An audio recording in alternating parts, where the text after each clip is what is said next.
In this video, we're going to look at adding and subtracting radical expressions.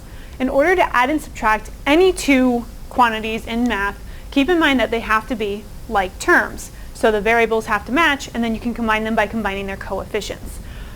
We want to keep that in mind as we look at radical expressions. So first, let's define what is a like radical expression, or what are like radical expressions, since it has to be like something else. Well, like radical expressions, those are expressions that have the same radicand and the same index. So these would be like radical expressions are radical expressions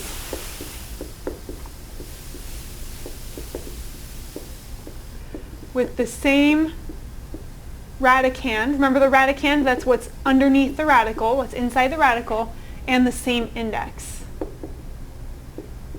And then in order to be able to combine two radical expressions, not only must they have the same radicand and the same index, but also if there's any variable in front of the radical, the variables would have to match. So if we have b radical 3 and b squared radical 3, we can't actually combine those, right? If we have, I said b radical 3 and b squared radical 3, while they do have like radicals, they're not like terms in general because this one has a coefficient of 1b and this one has a coefficient of 1b squared. We can't add b to b squared, so we would not be able to further combine those. So that's when we're going to combine them, they have to have the same variable parts in front, the same index, and the same radicand.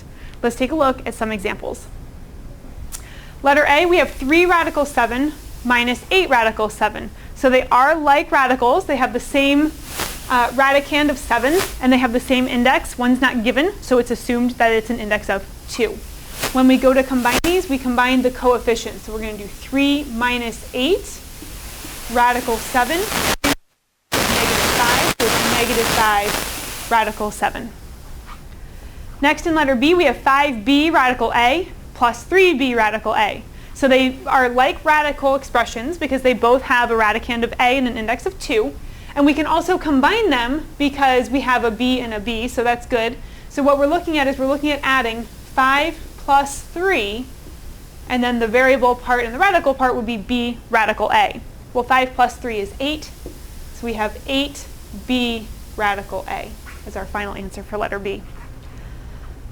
Letter C, we have 6x times radical 10 minus the square root of 10x squared.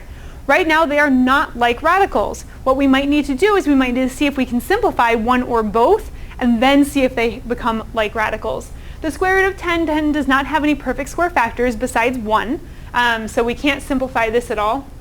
But 10x squared, x squared has a perfect square, is a perfect square, and its root is x. So we're going to factor, or we're going to take the square root of x squared and pull an x out of the radical. So it's going to give us 6x radical 10 minus x radical 10. And I'm sure somewhere it does say that x is going to be positive. Great. Okay. Now we have the same, look, we have like radicals, root 10 and root 10. And then we also have x's as part of the coefficients of our radicals. So this is like looking at 6 minus 1 x root 10. 6 minus 1 is 5, so we end up with 5x radical 10. Letter D, we have 6 times the cubed root of 4 minus 11 times the cubed root of 32 plus 7 times the cubed root of 4. We see here we do have like radical expressions. We have the cubed root of 4 and the cubed root of 4. The middle one isn't a like radical expression yet. Let's simplify it and see if it can join the cubed root of 4 radical family. So this one, 32, does it have any perfect cube factors? 8 is a perfect cube and it's a factor of 32. So this 32 could be 8 times 4. And then if we were to take the cubed root of what we can take the cubed root of, we would have, I'm just going to rewrite the first term, minus the cubed root of 8 is 2, so a 2 pops out and joins the 11. 2 times 11 is 22.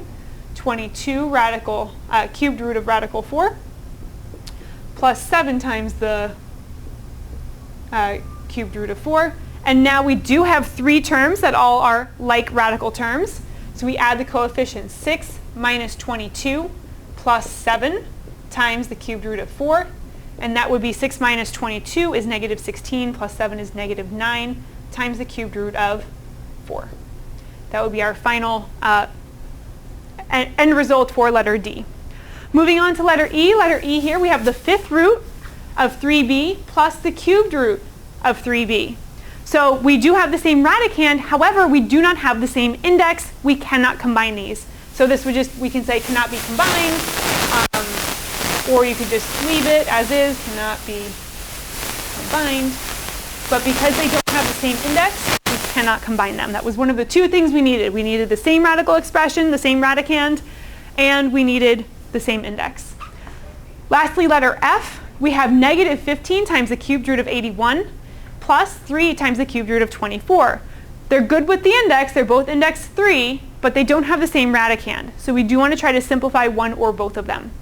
81 has a perfect cube factor. 27 goes into 81, and it's 27 times 3. So the cubed root of 27 is 3, which means a 3 pops out of the radical. 3 times negative 15 is negative 45.